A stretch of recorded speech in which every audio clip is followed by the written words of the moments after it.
Muy buenos días, amados hermanos. Gracias y paz a todos ustedes, de Dios nuestro Padre y del Señor Jesucristo, ¿verdad?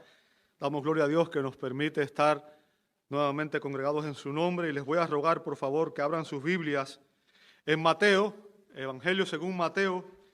En el capítulo 5 vamos a continuar con nuestro estudio de las bienaventuranzas en el Sermón del Monte. Y hoy vamos a examinar la próxima bienaventuranza que se encuentra en Mateo 5:5. Mateo, capítulo 5, verso 5. Abre su Biblia, por favor.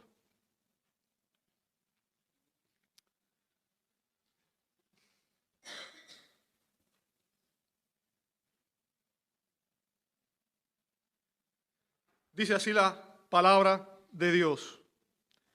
Bienaventurados los humildes, pues ellos heredarán la tierra. Vayamos a nuestro Dios en oración. Padre Celestial, te alabamos y te damos gloria en esta mañana. Señor, permítenos conocerte como tú eres, amarte supremamente, servirte con gozo, con alegría, admirarte plenamente.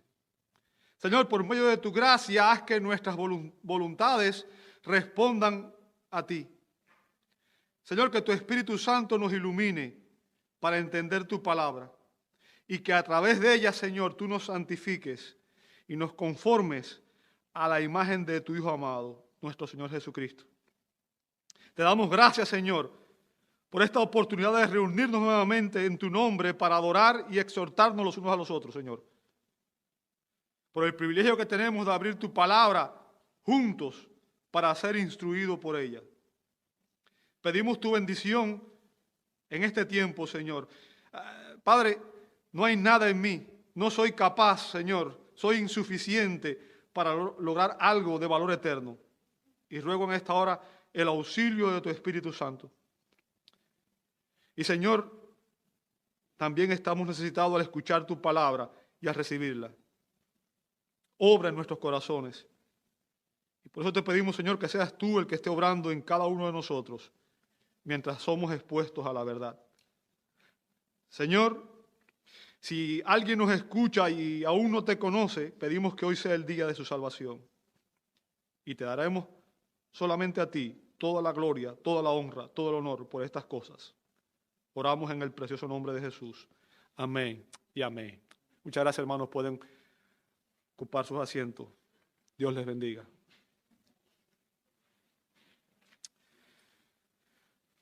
Un predicador dijo que había preparado un sermón titulado La humildad y cómo la alcancé.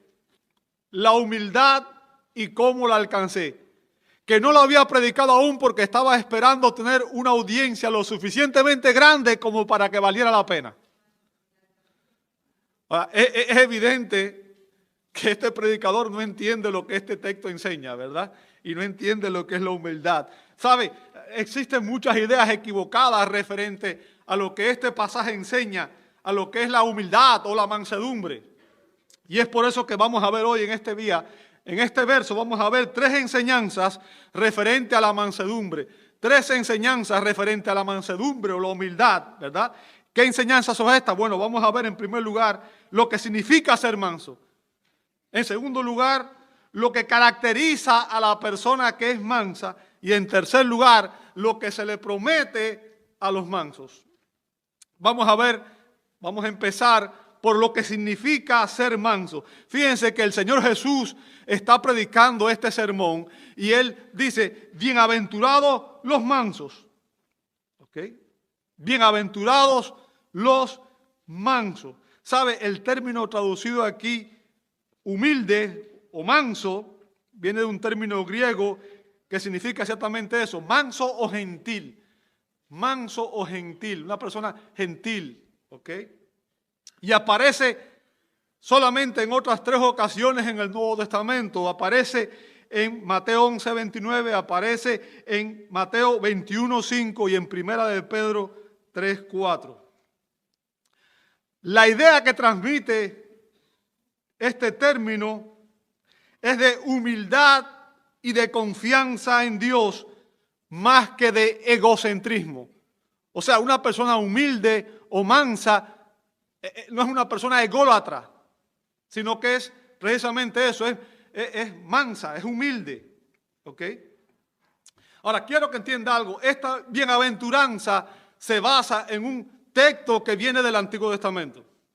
¿Sabe? Cuando usted lee la Escritura se va a dar cuenta que tanto Jesús como los apóstoles, en muchas de sus enseñanzas, usaban pasajes de la Escritura del Antiguo Testamento, ¿verdad? Y esta no es la excepción. Aquí Jesús está usando un texto que proviene directamente del Salmo 37 y en el verso 11. Salmo 37, verso 11. Dice el Salmo 37, verso 11, pero los humildes poseerán la tierra y se deleitarán en abundante prosperidad. ¿Ok? Ahora, esa es la importancia, amado hermano, de que nosotros estudiemos la Escritura y conozcamos la Escritura, porque las enseñanzas del Nuevo Testamento están basadas en enseñanzas que vienen del Antiguo Testamento. ¿Ok? Y por eso es importante que usted conozca las Escrituras. Si usted va conmigo al Salmo 37 por un momento, ¿verdad? Porque en el Salmo 37 se nos explica las características que distinguen a una persona humilde o a una persona mansa. ¿Ok? Este Salmo nos da las cualidades, las características que definen o distinguen a una persona humilde o una persona mansa. Fíjense cómo dice el Salmo: no te irrites a causa de los malhechores. O sea, una persona humilde o mansa no se irrita. No se irrita. No tengas envidia de los que practican la iniquidad. No tiene envidia. Porque como la hierba pronto se secarán y se marchitarán como la hierba verde. Note lo que dice el verso 3. Confía en el Señor. O sea, una persona mansa, humilde, confía en Dios. Y después note lo que dice. Y haz el bien. Habita en la tierra y cultiva la fidelidad. Ahora, note lo que dice luego. Pon tu delicia en el Señor. O sea, una persona mansa, humilde, se deleita en el Señor. Y Él te dará las peticiones de tu corazón. Encomienda al Señor tu camino. Nota a continuación nuevamente. Confía en Él, que Él actuará. O sea, una persona mansa, humilde, confía en Dios. Hará resplandecer tu justicia como la luz y tu derecho como el mediodía. Confía callado en el Señor. Una persona mansa, humilde, confía en el Señor. Y espera en Él con paciencia. No te irrites, nuevamente, a causa del que prospera en su camino, por el hombre que lleva a cabo sus intrigas. Deja la ira y abandona el furor. No te irrites. Y se da cuenta que se repite eso en varias ocasiones, ¿verdad? Solo harías lo malo, porque los malhechores serán exterminados, pero los que esperan en el Señor, una persona mansa, humilde, espera en el Señor. Poseerán la tierra, un poco más y no existirá el impío. Buscarán con cuidado su lugar, pero él no estará allí. Pero los humildes poseerán la tierra y se deleitarán en abundante prosperidad. O sea, ese salmo nos describe las características de una persona que confía en el Señor. Una persona mansa dice que confía en el Señor, ¿verdad? Que se deleita en Él, que le encomienda a Él su camino, que descansa en Él, que no se inquieta, que lo espera. O sea, todo eso es lo que significa ser manso o humilde. Todo eso es lo que significa ser manso, humilde. Ahora, quiero enfatizar algunas cosas, porque como dije, hay muchas falsas interpretaciones en lo que significa ser humilde o manso. ¿Ok? La primera malinterpretación es que la mansedumbre o la humildad es debilidad. Mucha gente cree que ser manso o humilde es sinónimo de ser débil de carácter. Débil de carácter. En nuestra cultura, la humildad o la mansedumbre no es una virtud que nosotros apreciamos. La gente no valora mucho a los humildes. De hecho, a los humildes generalmente lo atacan, ¿verdad? Valoramos las personas que son fuertes de carácter, que son impositivas, que son valientes. Por eso usted ve que las películas de héroes todos son gente que hace cosas extraordinarias, ¿cierto? Y eso es lo que las personas admiran. Hay un concepto equivocado sobre la humildad. La humildad no es una virtud apreciada. Usualmente cuando usted y yo escuchamos la palabra humildad o mansedumbre, nos viene a la mente en primer lugar una persona débil de carácter, una persona que es sumisa, una persona que es ineficaz, que es pasiva, una persona que se deja arrastrar por la corriente y que nunca alza la voz, ¿verdad? ¿Sabe? Quizás pensemos en alguien como Elí. ¿Recuerda Elí, el sacerdote del Antiguo Testamento? Elí sabía, dice 1 Samuel 2:22, que él sabía que sus hijos estaban haciendo cosas malas. Elí sabía que sus hijos no solamente estaban robando parte de las ofrendas de lo que traían los fieles, sabía que sus hijos, que también eran sacerdotes, estaban teniendo relaciones inapropiadas con mujeres y no hizo absolutamente nada. La consecuencia fue que Dios trajo juicio sobre él y su familia. Eso no es humildad, eso no es mansedumbre, eso es simplemente complacencia ante el pecado. Eso es rebelión, eso es desobediencia. Ser humilde no significa ser negligente ante lo mal hecho. ¿Ok? Y la segunda interpretación equivocada referente a la humildad o la mansedumbre es la que tuvo el predicador del que hablé en la introducción. ¿Ok?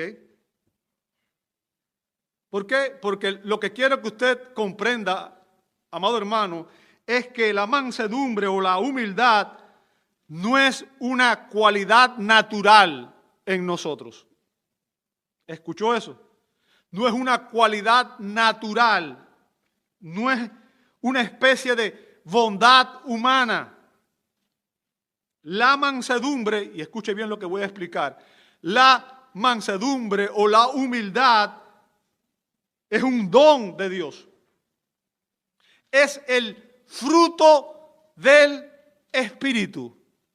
¿Cómo lo sé? Bueno, viene conmigo a Gálatas capítulo 5, versos 22 y 23.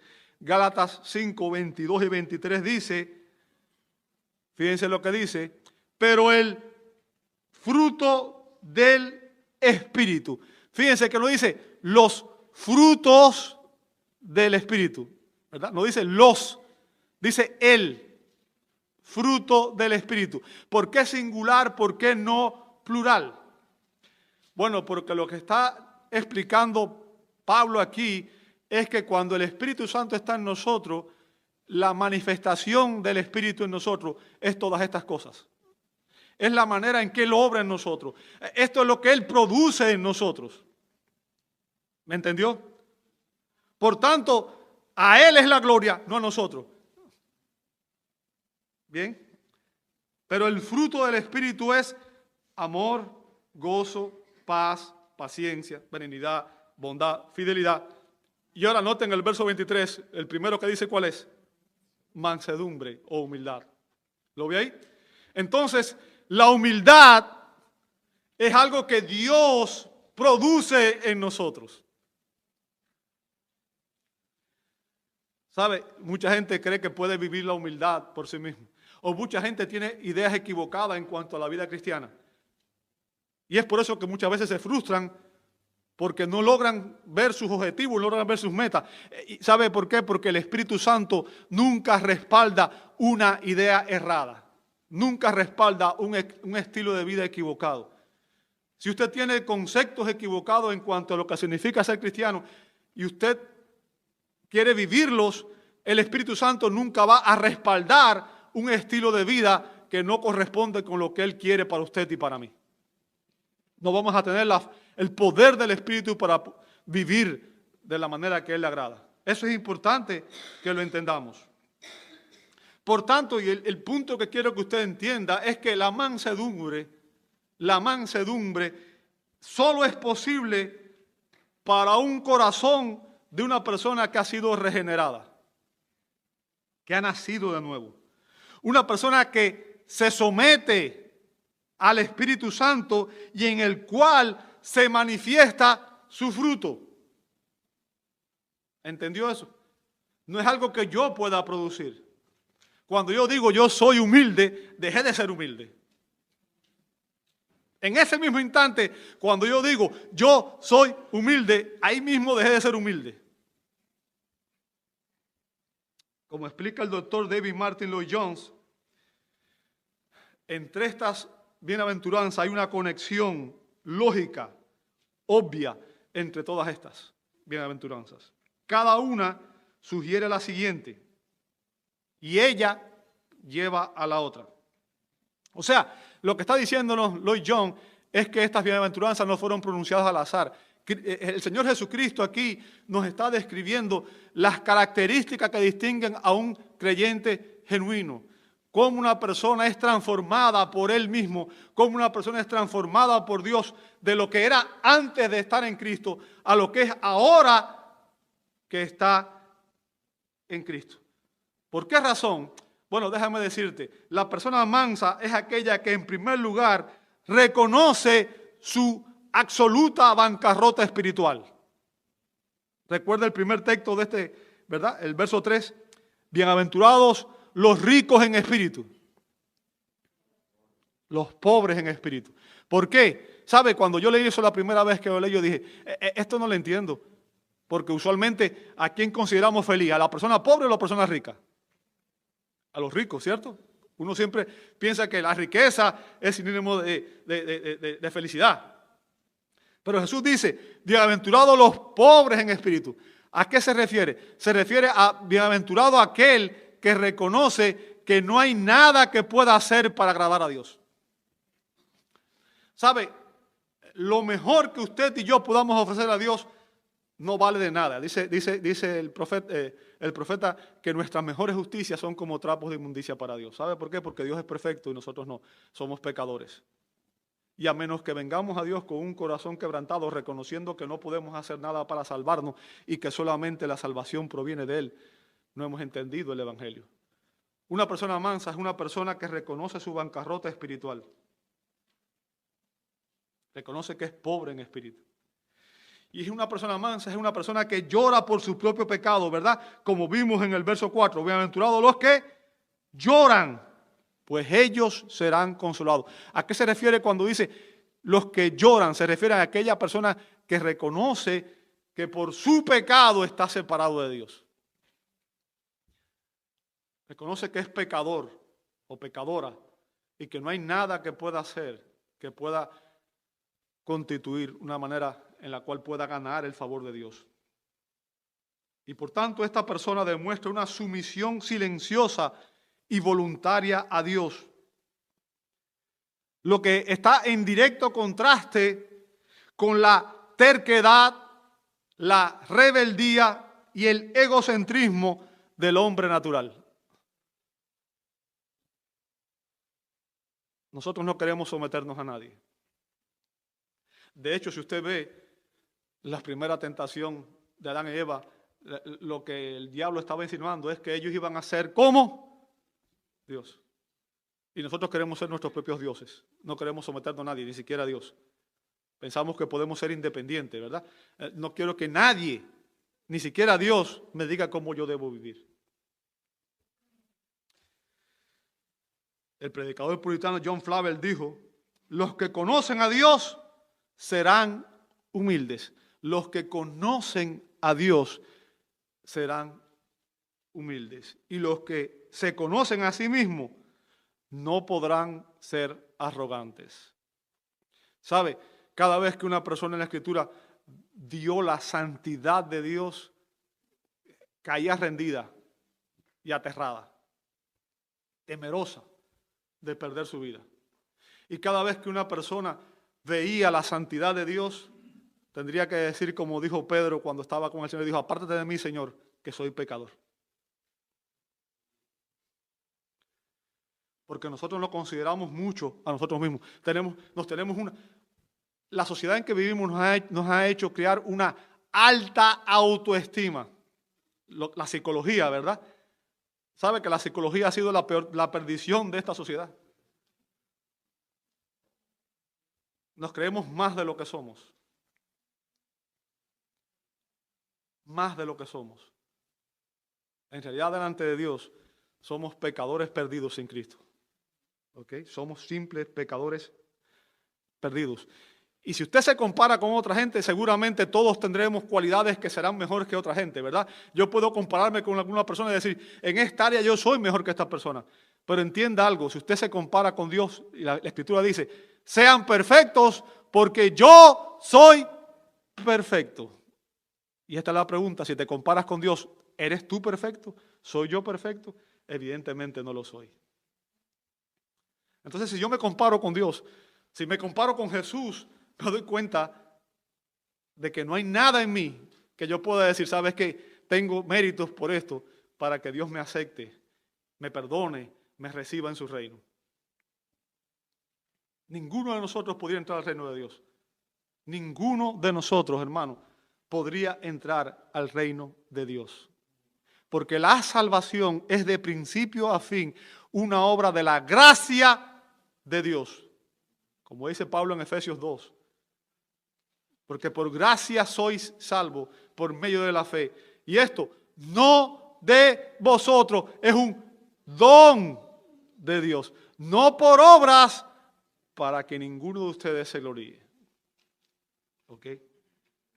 Entonces, cuando la gracia de Dios obra en el corazón de un pecador, lo transforma.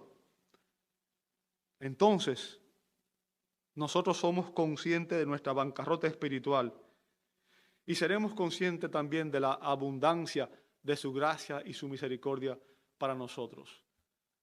La semana pasada estuvimos celebrando la Semana Santa, ¿verdad? El hecho de que el Hijo de Dios, el perfecto Hijo de Dios, el santo, el sublime, se humilló a sí mismo y vino a la tierra. Vivió una vida perfecta y sin pecado, en un mundo caído y pecador que se rebeló contra él y que llegó incluso a escupirlo, a ofenderlo y a llevarlo a una cruz donde lo crucificaron por amor a nosotros.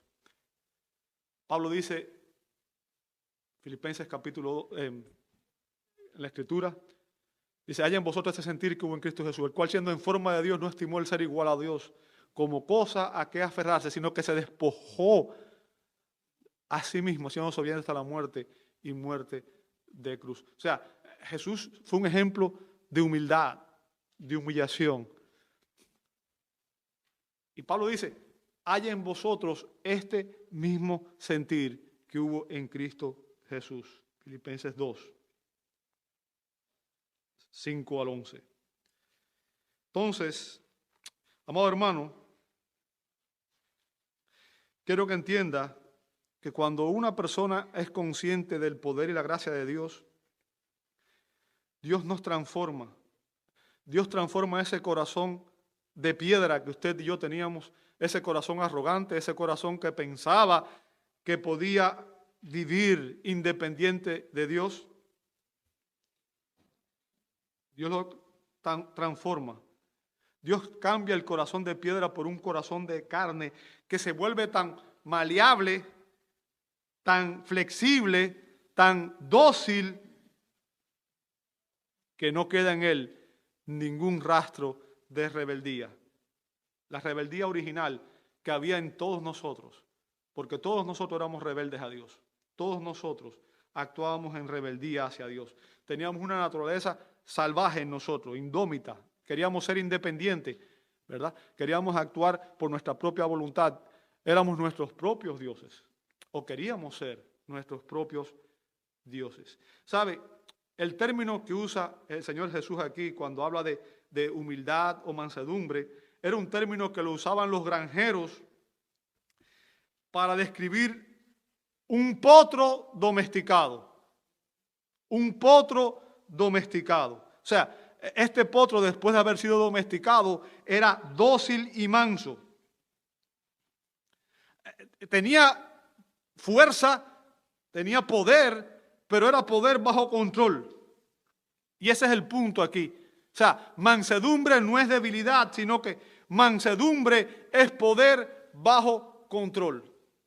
Porque el poder cuando está fuera de control es peligroso. Es peligroso.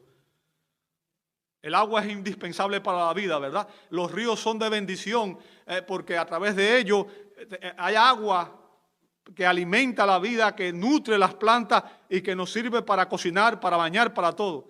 Sin embargo, cuando el agua, el río, se sale de sus caudales y hay una inundación, es un peligro porque arrastra cualquier cosa y es capaz de destruir vidas. El fuego es imprescindible, ¿verdad? A través del fuego tenemos calor, podemos cocinar alimentos. El fuego es una bendición. Sin embargo, cuando el fuego se sale de control, destruye, quema, mata, ¿cierto? Y eso es lo que pasa cuando una persona está fuera de control. Ahora, cuando se habla de humildad y mansedumbre, se está hablando de una persona que tiene carácter, que tiene valor, pero está en control, bajo el control de Dios. O sea, una persona mansa es una persona que está bajo control. El control de Dios específicamente. ¿Sabe? Jesús dijo en Mateo 16:24. Mateo 16:24. Entonces Jesús dijo a sus discípulos, escuche sus palabras, si alguno quiere venir en pos de mí, ¿qué debemos hacer? Niéguese a sí mismo, tome su cruz y que me siga. Ahora, entienda esto, el llamado de Cristo para aquellos que quieren ser sus discípulos no es un llamado a la autorrealización. Dios no te llama para que tú seas todo lo que tú quieres ser. ¿Entiendes eso? Porque muchas veces nosotros lo que queremos es precisamente lo que Dios no quiere para nosotros. El llamado de Cristo no es a la autorrealización, es un llamado a la autonegación. A la autonegación.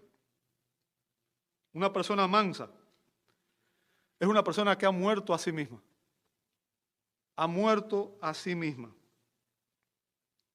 Es la persona que literalmente renuncia a su poder, a su agenda, a su voluntad, a sus propósitos, a sus metas, a sus sueños, a sus ambiciones, para someterse al control de Cristo. ¿Entendió eso? Eso es lo que el Señor exige de nosotros. Si alguno quiere venir en pos de mí, ¿sabes qué? Niégate a ti mismo. Y si no estás dispuesto a negarte a ti mismo, no puedes ser mi discípulo. No te lo que dice después. Tome la cruz. ¿Sabe? Y la cruz no es la suegra o el jefe. No, es un símbolo de que usted y yo debemos estar dispuestos a morir a nuestra vieja vida, a nuestra vida de rebelión, a nuestra vida de pecado, a nuestra vida antes de conocer al Señor. El yo debe ser crucificado. Y debemos rendir nuestra voluntad por completo a Dios. Una persona mansa, una persona humilde, podrá decir lo que dijo Pablo en Gálatas 2:20, cuando dijo, con Cristo he sido crucificado. ¿Qué significa?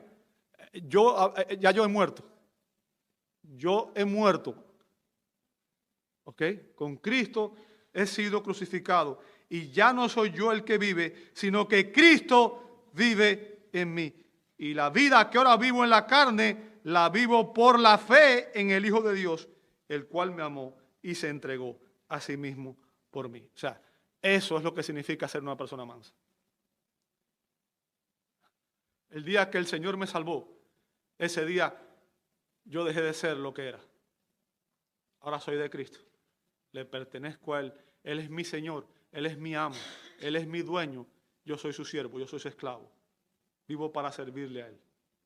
Esa es la meta de mi vida, ese es el propósito por el cual yo existo. Es la razón por la cual yo estoy aquí. Y yo quiero que usted entienda, estas bienaventuranzas detalla las características del carácter que deben definir la vida de todo cristiano. ¿Entendió eso? Estas bienaventuranzas detallan las características que deben estar presentes en su vida y en mi vida si somos cristianos. Todas y cada una de estas cualidades deben caracterizar su vida y la mía. Debemos ser humildes, ¿ok? Pero quiero aclarar algo para no crear confusión. A diferencia de los dones espirituales, sabe que el Espíritu Santo, dice la Escritura, que Él distribuye los dones espirituales a su voluntad. Y usualmente el Espíritu Santo pone en nosotros uno o varios dones, pero ninguna persona puede decir yo tengo todos los dones del Espíritu. ¿Entendió eso? Nadie puede decir yo tengo todos los dones del Espíritu. Bien, es importante que entendamos eso. El Señor, el Espíritu da los dones para equiparnos unos a otros. Pone diferentes dones para que el cuerpo funcione como un organismo pleno y sustentarse mutuamente. ¿Ok? Sin embargo, el mismo Espíritu de Dios sí se encarga de desarrollar todas estas gracias en nosotros. O sea, es el Espíritu de Dios quien obra en nosotros para que nosotros, Él nos convence de pecado, justicia y juicio, para que nosotros entendamos nuestra verdadera condición y entonces reconozcamos que estamos en bancarrota espiritual.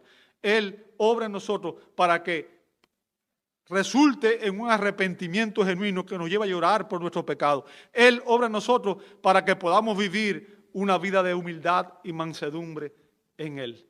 ¿Entiende eso? La humildad o la mansedumbre es obra del Espíritu Santo en usted y en mí. Y si usted es cristiano, todos esos frutos del Espíritu, el fruto del Espíritu debe estar en usted y en mí. Debe mostrar amor, paz, paciencia, benignidad, mansedumbre. ¿Entendió eso? ¿Por qué? Porque es el Espíritu Santo en nosotros quien produce esas cualidades.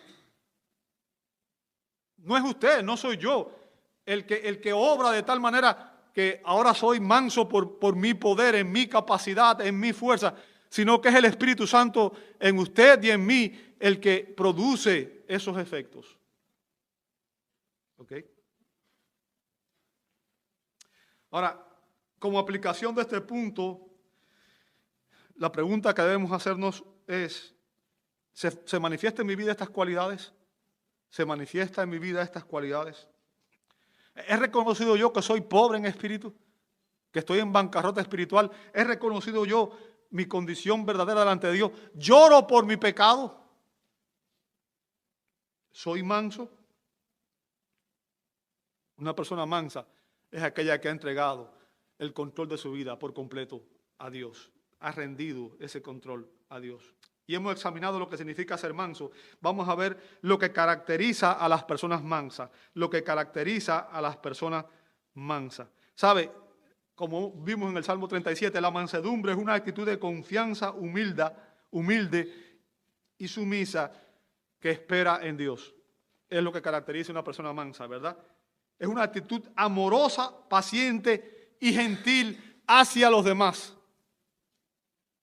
Fíjense, hablé de dos relaciones, nuestra relación con Dios y nuestra relación unos con otros. ¿Ok? Una actitud de confianza humilde, sumisa y expectante en Dios y una actitud amorosa, paciente y gentil hacia los demás. Voy a ponerle algunos ejemplos de humildad para que usted entienda, ¿verdad? Pero a través de ejemplos, muchas veces cuando ilustramos algo con ejemplos específicos, eso nos ayuda a entender las cosas, ¿cierto? Voy a poner en primer lugar el ejemplo supremo de humildad. La persona más humilde que ha existido en la tierra. Nunca, jamás ha habido una persona como él, ¿ok? Y obviamente me estoy refiriendo a nuestro Señor Jesucristo. Jesús dijo en Mateo 11:29, y sabe, Él lo pudo decir, usted y yo no podemos decirlo. La diferencia es que Él podía decirlo porque Él realmente lo era. Él es santo, ¿ok? Y usted y yo somos pecadores por naturaleza. Redimidos, pero pecadores. Jesús dijo, tomen mi yugo sobre ustedes. Mateo 11:29, tomen mi yugo sobre ustedes y aprendan ¿de quién? De mí. Recuerde, en la vida cristiana todo se trata de una sola cosa. ¿Cuál es? Ser más como Cristo. Jesús no solamente es el mensaje, Jesús es el objeto, el sujeto del mensaje cristiano.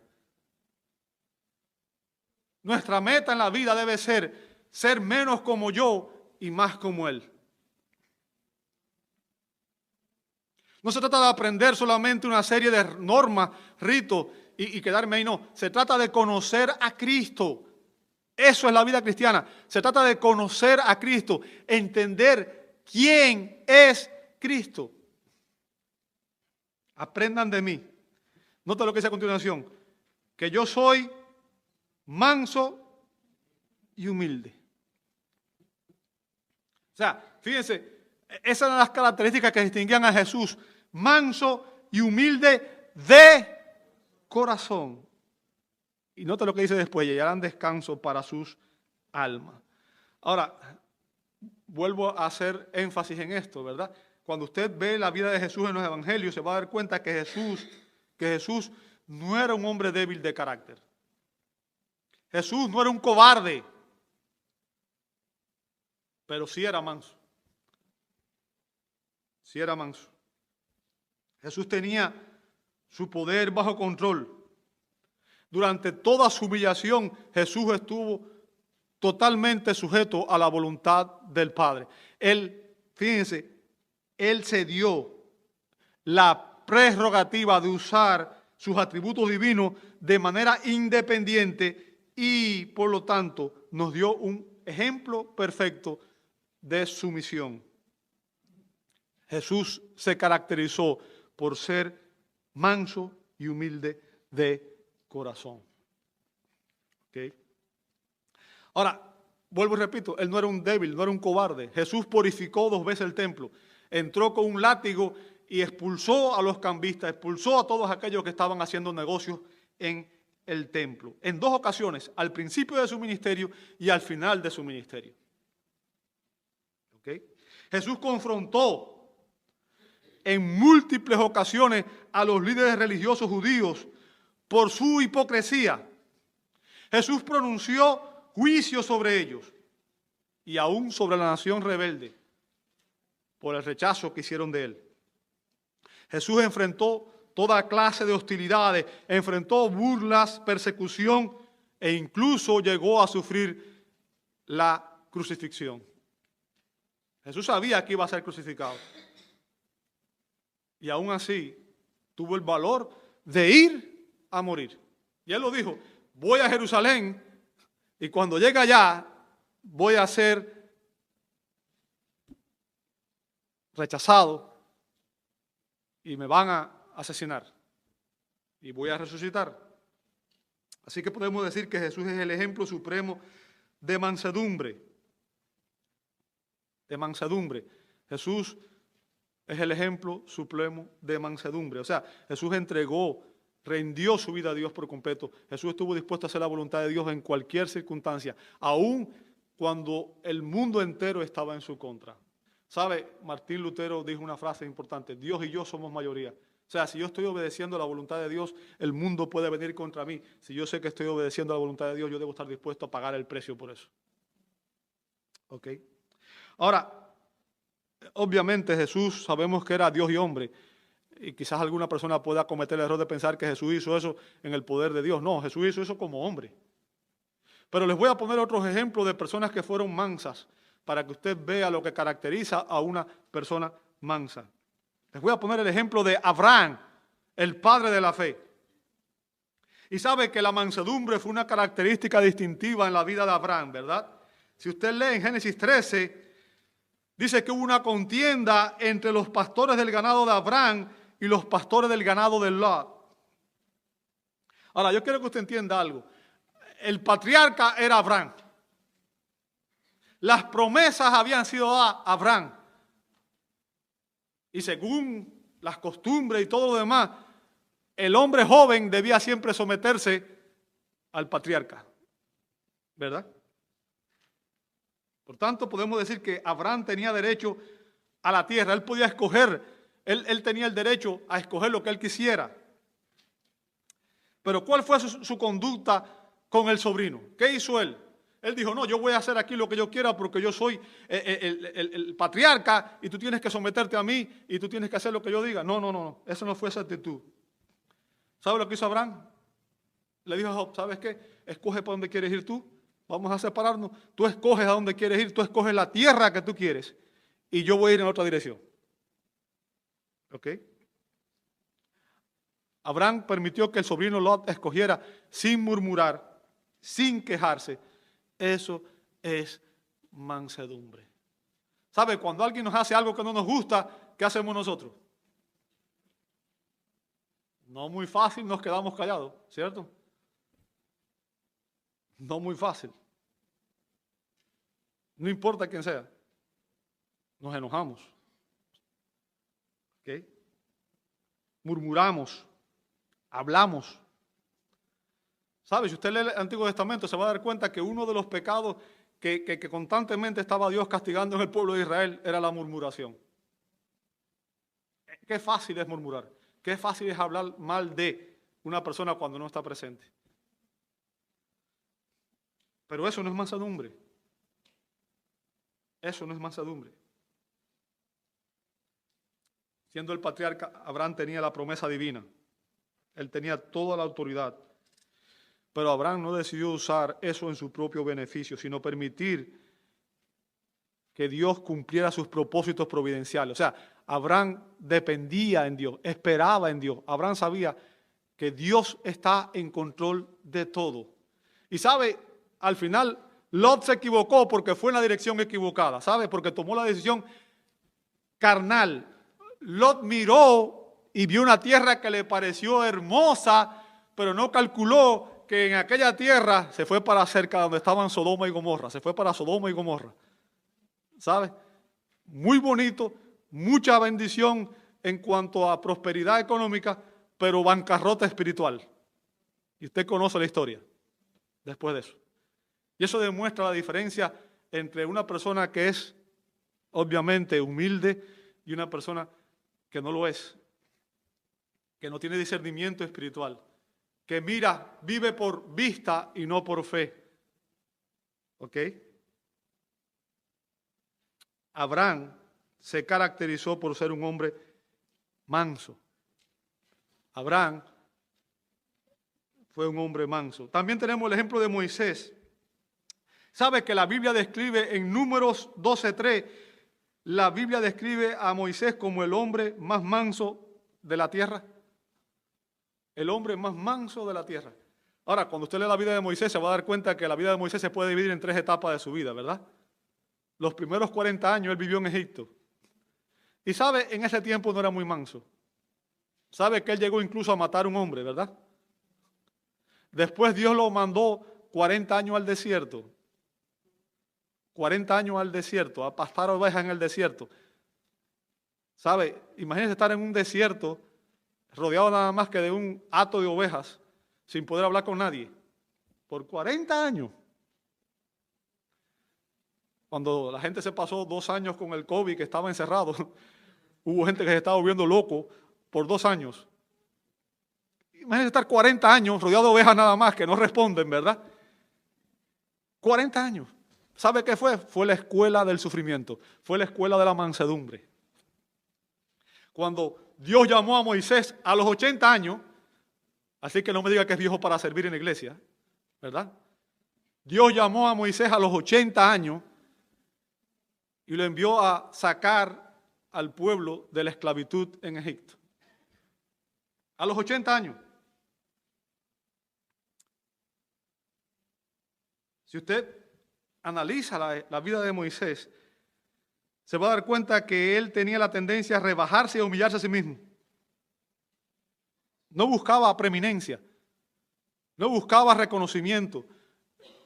¿Ok? ¿Sabe? Moisés tuvo la oportunidad de quedarse viviendo en Egipto, en el palacio. Había sido adoptado por la hermana del faraón. Sin embargo, él renunció a todo eso para irse con los judíos a una tierra que ni siquiera sabía dónde estaba. ¿Ok? Atravesando un desierto. Hubo una ocasión en que aún sus hermanos, María y Aarón, se rebelaron contra él. Y en vez de enojarse con ellos y atacarlos, simplemente Dios los castigó. Dios castigó en este caso a María con una lepra y Moisés oró por sus hermanos para que Dios los perdonara. Se humilló a sí mismo. Ejemplo de humildad. Lo mismo pasó con David.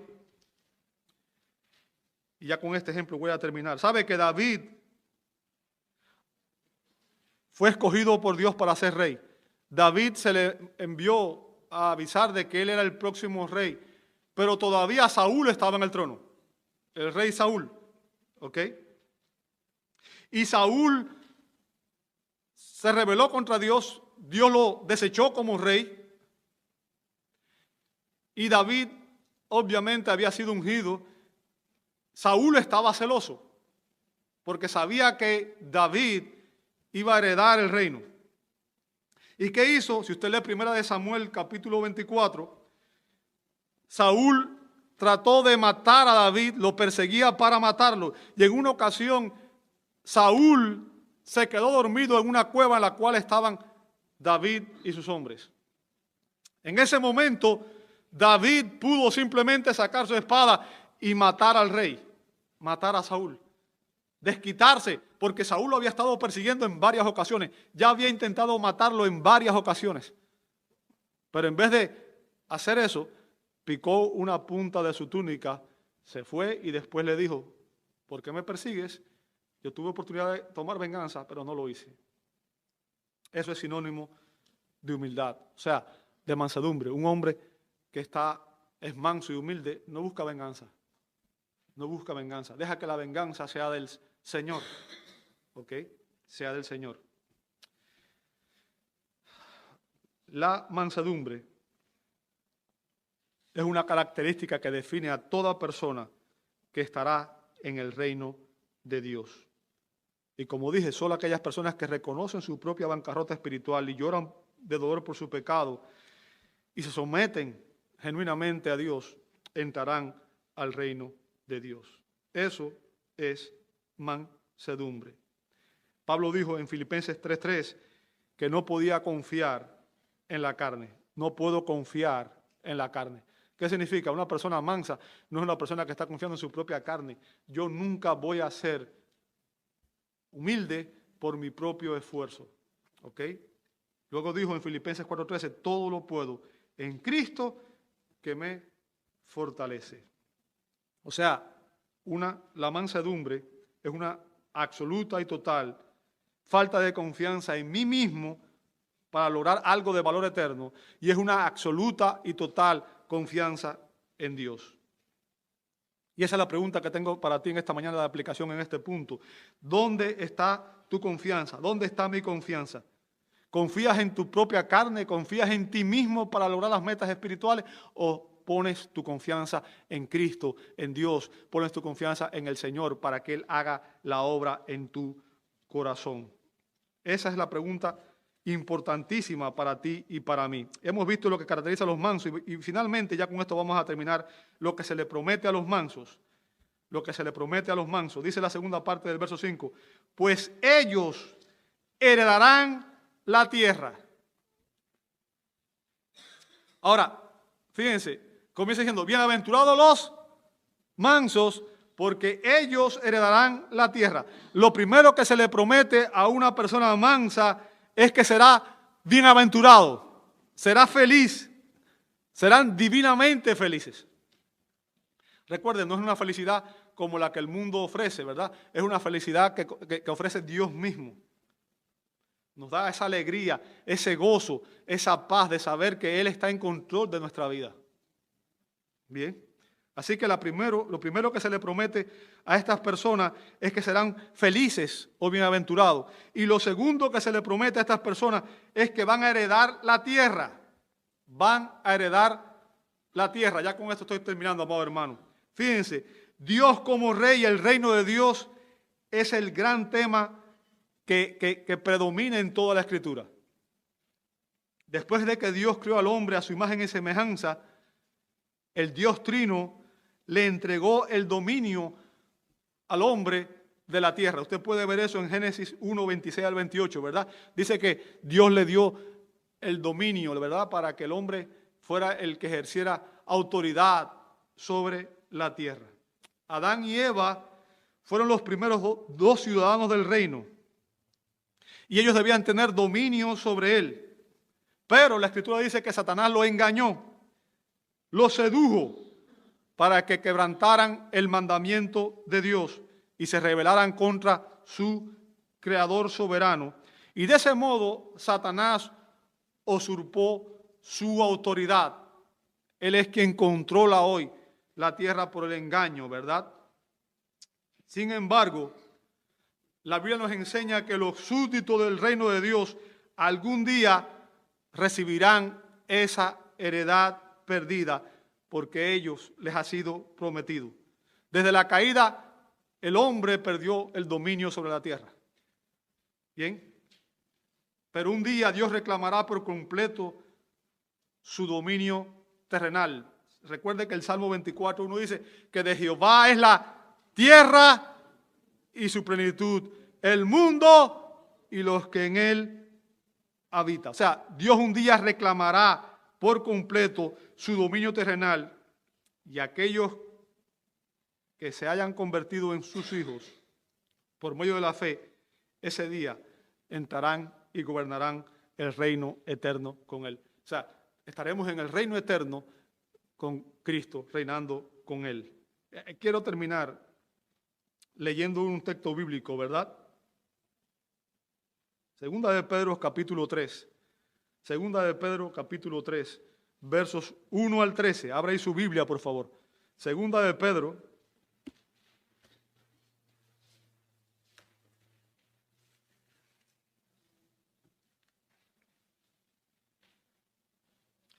¿Sabe? El verbo griego que usa Jesús aquí significa heredar, recibir como posesión. Y se refiere a la promesa que se nos ha dado, Dios ha dado a su pueblo.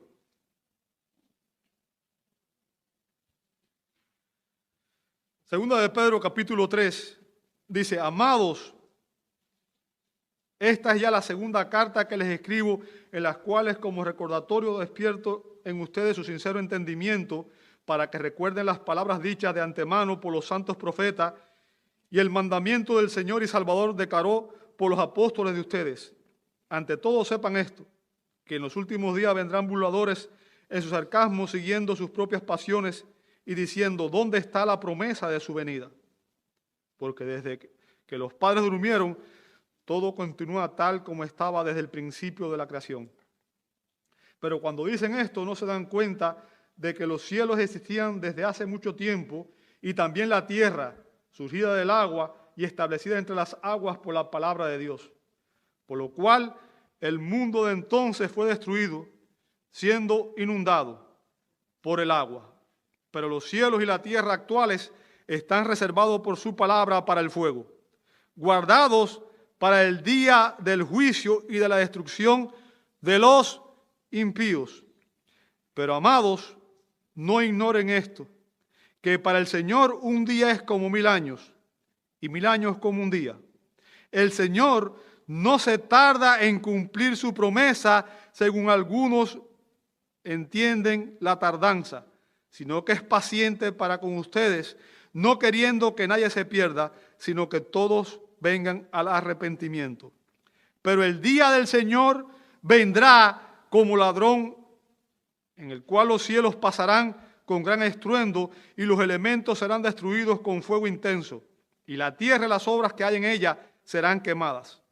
Puesto que todas estas cosas han de ser destruidas de esta manera, ¿qué clase de personas no deben ser ustedes en santa conducta y en piedad, esperando y apresurando la venida del día de Dios, en el cual los cielos serán destruidos por fuego y los elementos se fundirán con intenso color. Pero según su promesa, nosotros esperamos nuevos cielos y nueva tierra en las cuales morará la justicia. O sea, un día Dios erradicará todos los malvados de esta tierra.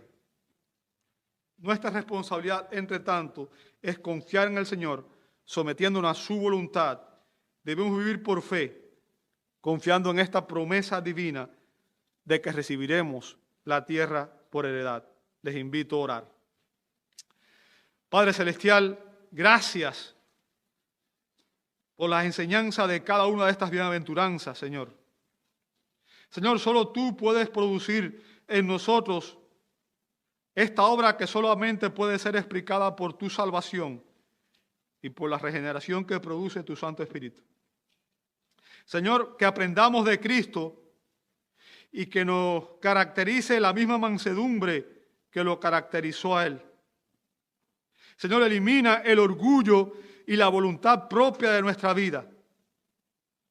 Señor, que rindamos a ti nuestros propios propósitos, nuestros propios planes y nuestros propios deseos. Señor, aquellos deseos mezquinos, quítalos de nuestro corazón. Y que nos concentremos en lo que realmente te trae honor y gloria. Que reconozcamos, Señor, nuestra debilidad y flaqueza y que solo en tu poder podamos lograr cualquiera de estas cosas de valor eterno, Señor. Tú nos concedes esos deseos y solamente tú puedes darnos lo que es deseado.